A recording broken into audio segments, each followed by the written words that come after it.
जय श्री राधे, जय श्री राधे, जय श्री राधे।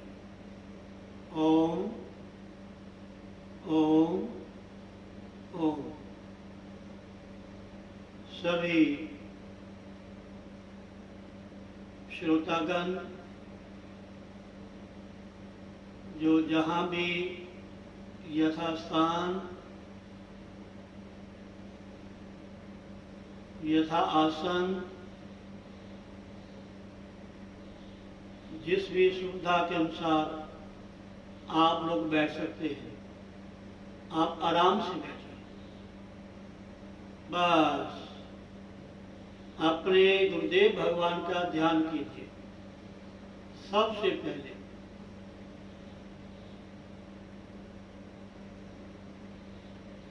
और उसके बाद आप जिसको भी मानते हैं, भगवान श्री राम जी को, भगवान श्री कृष्ण जी को, भगवान शिव भगवान को, माँ जगत जननी जगदम्बा आदि शक्ति भवानी को, भगवान सूर्य देव जी को, भगवान श्री गणेश जी को, इन पांचों में से आप जिसको भी मानते हैं, आप सबसे पहले अपने गुरुदेव का ध्यान करते हुए उनको नमन करें। ध्यान मूलम गुरु मूर्ति, पूजा मूलम गुरुपद, मंत्र मूलम गुरु वाक्य, मोक्ष मूलम गुरु कृपा। असदो मां सदगम्य, तमसो मां ज्योतिर्गम्य, मृत्युर्मां अमृत। ऐसी भावना रखिए आप। जब भी आप ध्यान में बैठे, घर में, कहीं धार्मिक स्थल में, कहीं तीर्थ में जाकर के, किसी दिव्य जो नदियां हैं हमारी पवित्र, जिनका नाम लेने से हमारी जीवा पवित्र होती है, हमारे पापों का तत्काल नाश हो जाता है, मन स्वस्थ शांत हो जाता है। ऐसी हमारी पवित्र नदियां गंगे च जमुने चैव गोदावरी सरस्वती नर्मदे सिंधु कावेरी जले अस्मिन् सन्निधिं कुरु।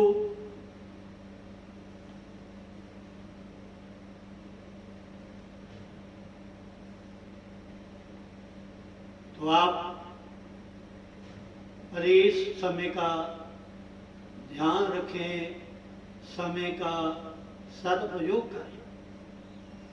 ये एक क्षण जो ये संध्या काल का है ना, हमारे श्री परमहंस संत आश्रम अमलो रोड गौसू की खुई खन्ना की तरफ से जो नित्य प्रति ये सत्संग, हरिनाम चर्चा, हरिनाम संकीर्तन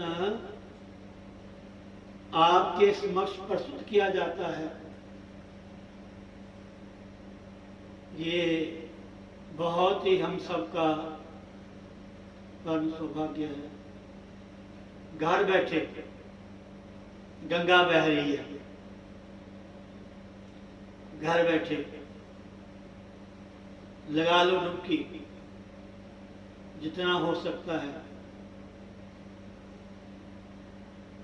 यही साथ जाएगा और कुछ साथ नहीं जाएगा। जो समय आपने उस परम पिता परमात्मा की भक्ति में, भजन में, सिमरण में, चिंतन में, ध्यान में लगा लिया, माता बहनों, वही वही वही वही वही क्षण, वही पल, वही मन, वही तन, वही धन, वही साधन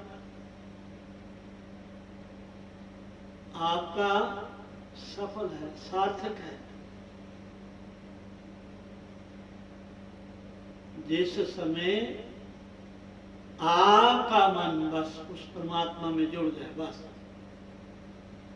और सत्संग तो महाराज का ऐसा साधन है कि अगर परमात्मा को आपने आराम से, सहज भाव से उनका भजन करना है, उनका चिंतन करना है, उनका ध्यान करना है, उनसे जुड़ना है, उनकी बातें सुननी है, तो सत्संग में ही ध्यान बहुत शीघ्र लगता है। सावधान, बिल्कुल तन्मयता से, आसन से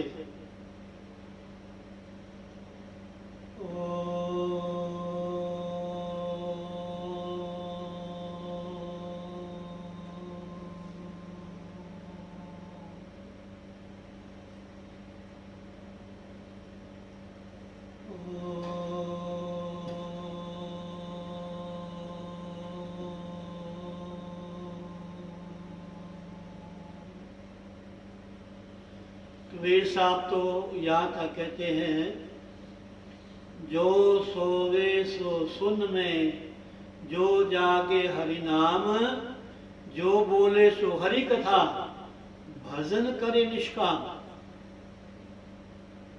बहुत बढ़िया सूत्र है कबीर साहब जी का। साक्षात परमपिता परमात्मा का दिव्य स्वरूप एक संत भक्त के रूप में।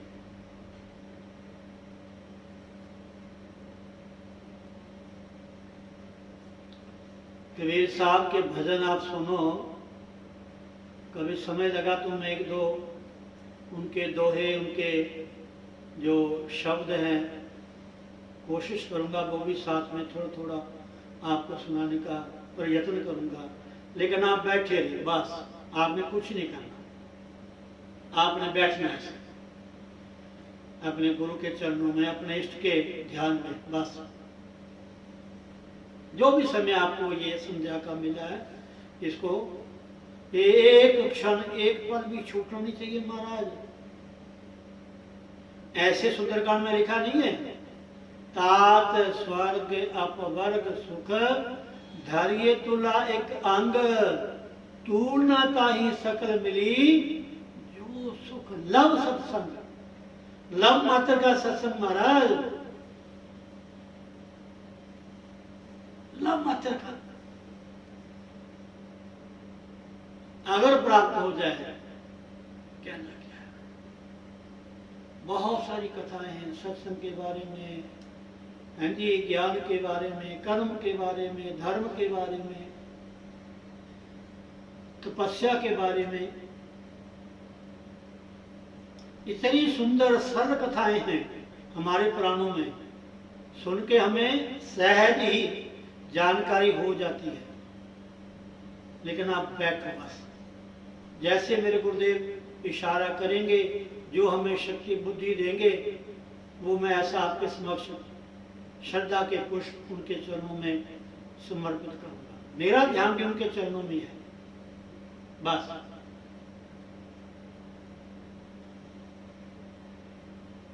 कबीर साहब कहते हैं, राम की दुल्हनिया ने लूटा बाजार, राम की दुल्हनिया ने लूटा बाजार, सुरपुर लूटा नागपुर लूटा, सुरपुर लूटा नागपुर लूटा, लूटे जोगी करत विचार, राम की दुल्हनिया ने लूटा।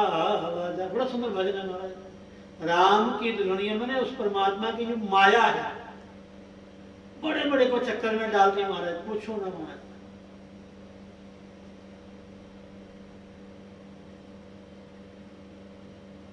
बड़े बड़े देवताओं को भी ये आंख दिखाती है महाराज, हमको क्या चीज है। एक ही साधना है, ध्यान से गुरु महाराज के चरण, जिन्होंने अपने गुरुदेव भगवान के प्रत्यक्ष दर्शन किए हैं, उनका बैठना, उनका उठना, उनका चलना, उनका आशीर्वाद देना, उनके मुखार से निकले हुए शुभ आशीर्वचन जो आप लोगों ने देखे हैं, सुने हैं, उनका चिंतन कीजिए महाराज, यही साथ जाएगा। नहीं तो पंजाबी में कहना कि मामला गड़बड़ है, ना जाने कहां फंस जाओगे आप। ये जो मनुष्य का चोला आपको वर्तमान में मिला है ना, चाहे वो नारी का है चाहे पुरुष का है, चाहे छोटा चाहे बड़ा है, अगर आप चाहोगे दोबारा मिल जाए कोई गारंटी नहीं। 84 लाख योनियां, 84 लाख बड़ी मुश्किल से मिलता है, इसका लाभ उठाएं। बड़ी कृपा है गुरुदेव भगवान की, बड़ी कृपा है, बहुत कृपा है, बहुत कृपा है। उन्होंने हमें अपने चरणों में लगाया है। तीर्थ नहाए एक फल, संत मिले फल चार, सदगुरु मिले अनेक फल, कहत कबीर विचार। संत मिलन को जाइए, संत मिलन को जाइए, तज ममता विमान, तज माया विमान, ज्यों ज्यों पग आगे धरे कोटली यज्ञ समान। सत्य बात है महाराज,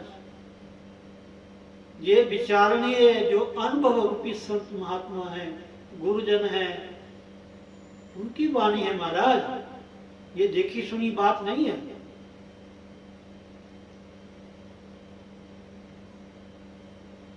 संत की महिमा वेद न जाने, जेता देखे तेता बखाने। उन्होंने जो देखा है वो श्लोकों में, कथाओं में, साखियों में हमारे समक्ष विद्यमान है, लाभ हमने लेना है। समझे नहीं? तो चलो मंगलाचरण हो गया, थोड़ा आशीर्वचन एक और थोड़ा भगवान का नाम लीजिए। श्रीमन नारायण नारायण नारायण, श्रीमन नारायण नारायण नारायण, लक्ष्मी नारायण नारायण नारायण, लक्ष्मी नारायण नारायण नारायण, श्रीमन नारायण नारायण नारायण, श्रीमन नारायण नारायण नारायण, लक्ष्मी नारायण नारायण नारायण, लक्ष्मी नारायण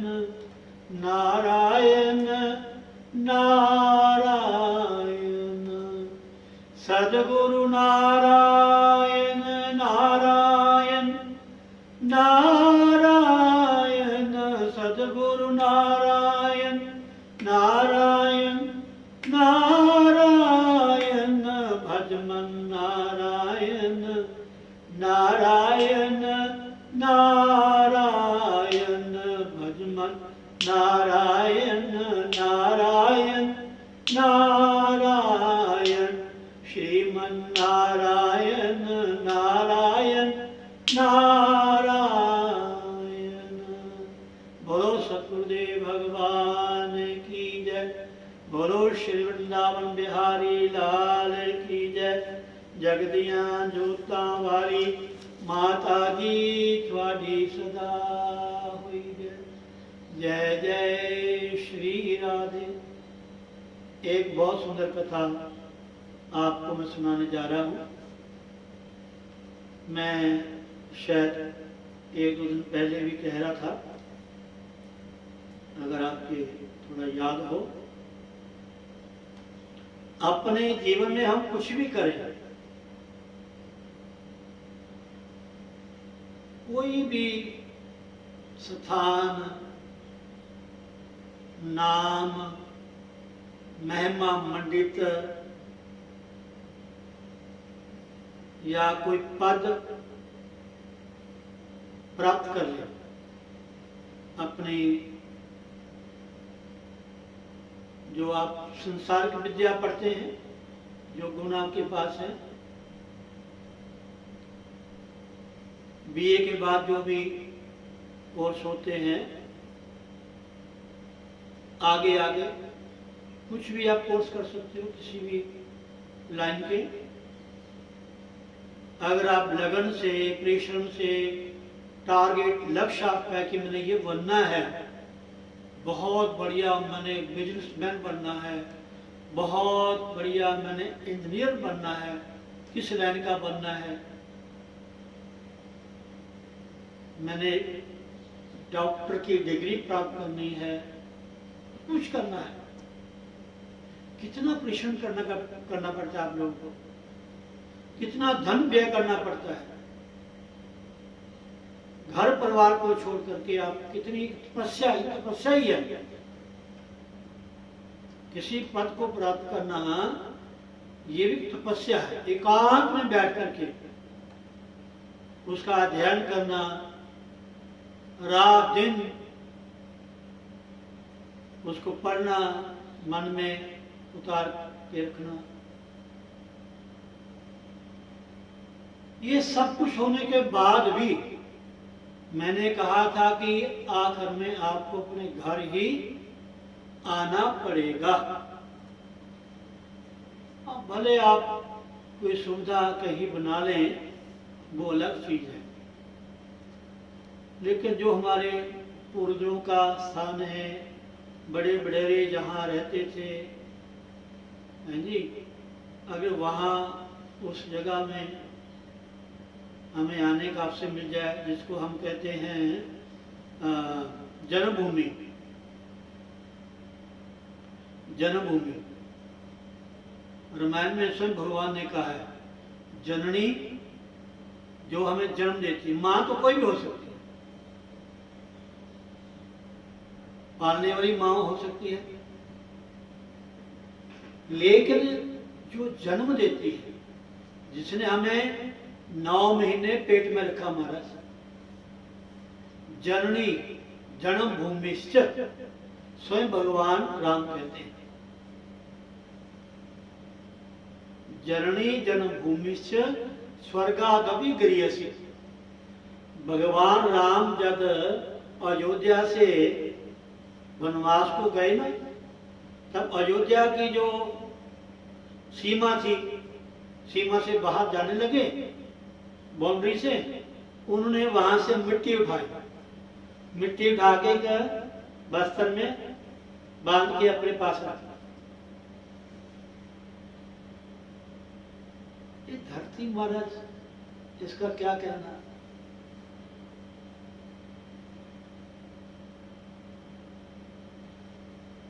जे धरती वीर जवानों की,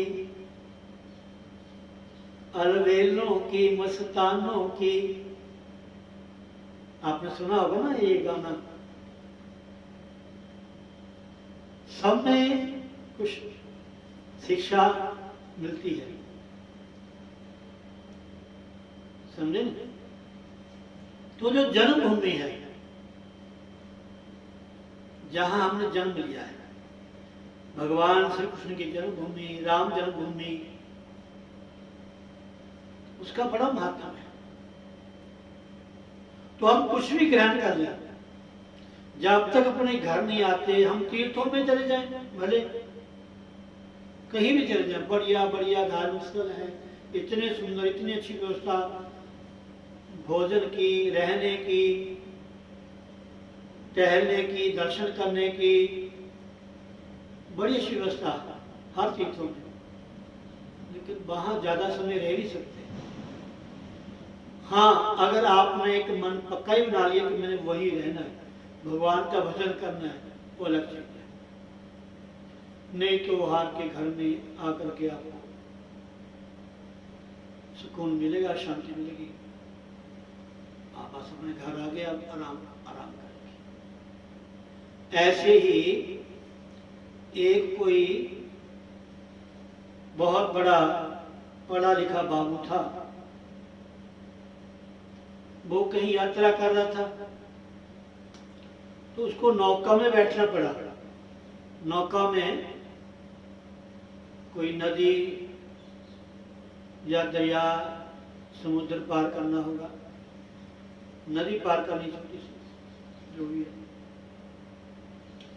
तो जब बाबू पढ़ा लिखा बैठा नदी में नौका में, तो नौका चल रही थी और बाबू ने पूछा उस नाविक से जो नौका चला रहा था,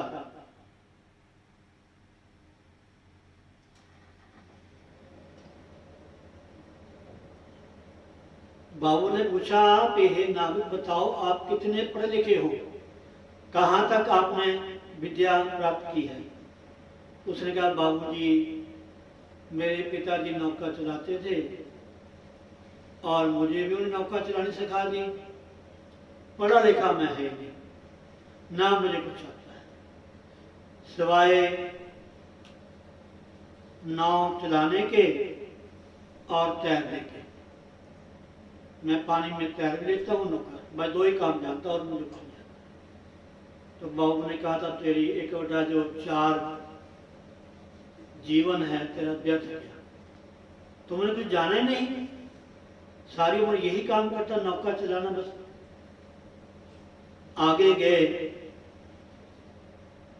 तो सायंकाल का समय हो गया, आकाश में थोड़ा तारे चंद्रमा दिखाई देने लगे, जो नक्षत्र हैं।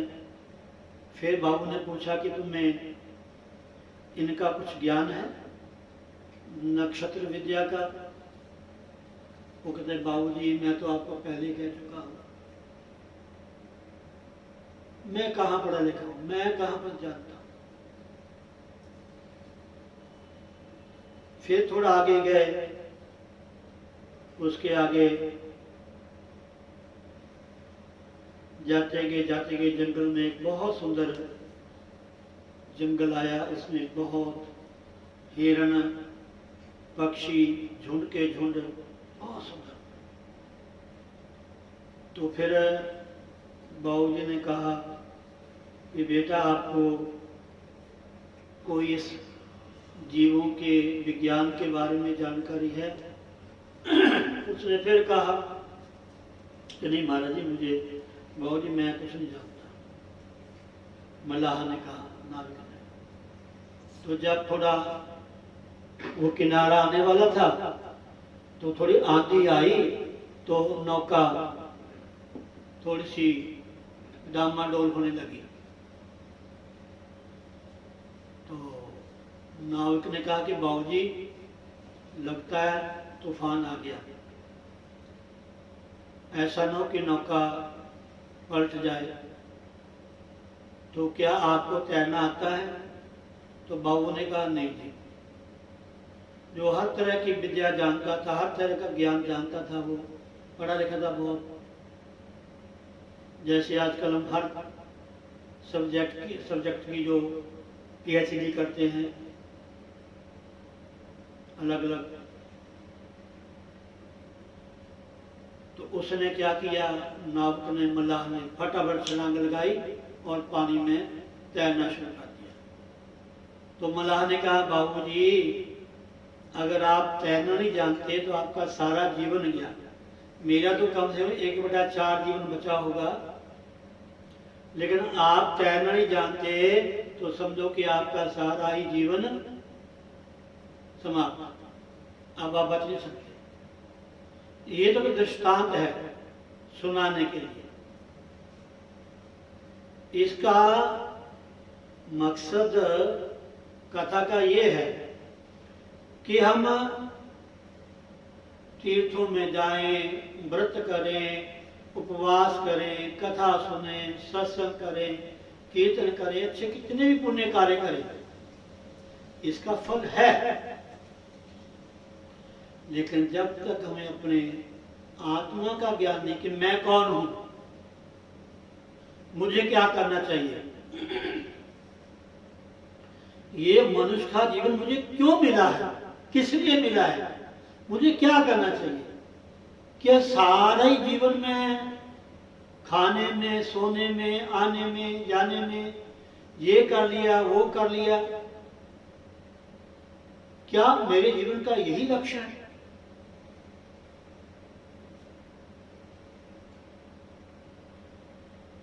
हमारे शास्त्र कहते हैं कि मनुष्य जीवन का एक ही लक्ष्य है, भगवान की भक्ति, अर्थात भगवान से जुड़ जाना और अपने स्वरूप का ज्ञान है कि मैं कौन हूं। मैं राम हूं, मैं श्याम हूं, मैं अमुक हूं, मैं गोरा हूं, मैं काला हूं, मैं पंजाबी हूं, या मैं क्या हूं? मैं आत्मा हूं। सबसे पहले मैं इंसान हूं, मनुष्य हूं, और मेरे भीतर जो आत्मा है उसको जानने के लिए, उस आत्म स्वरूप परमात्मा को पाने के लिए ही ये मनुष्य का जीवन मिला। बस ये कर्म योग है। श्रीमद् भागवत गीता के 13वें अध्याय में कहा है, क्षेत्रज्ञ विभाग योग नाम 13 अध्याय। ये क्षेत्र है, इसमें रहने वाली जो जीवात्मा है क्षेत्र के, जैसे गुरबानी में कहा है कर्मा संदड़ा खेत। इस शरीर रूपी क्षेत्र में, खेत में जैसा बीज बोएंगे वैसा हमें काटना पड़ेगा। इसलिए घर में रहो, परिवार में रहो, सब कार्य करो, कुछ भी नहीं छोड़ना, किसको भी त्याग नहीं है। जब भी समय मिले बस आप बैठो, सुबह शाम दोपहरे।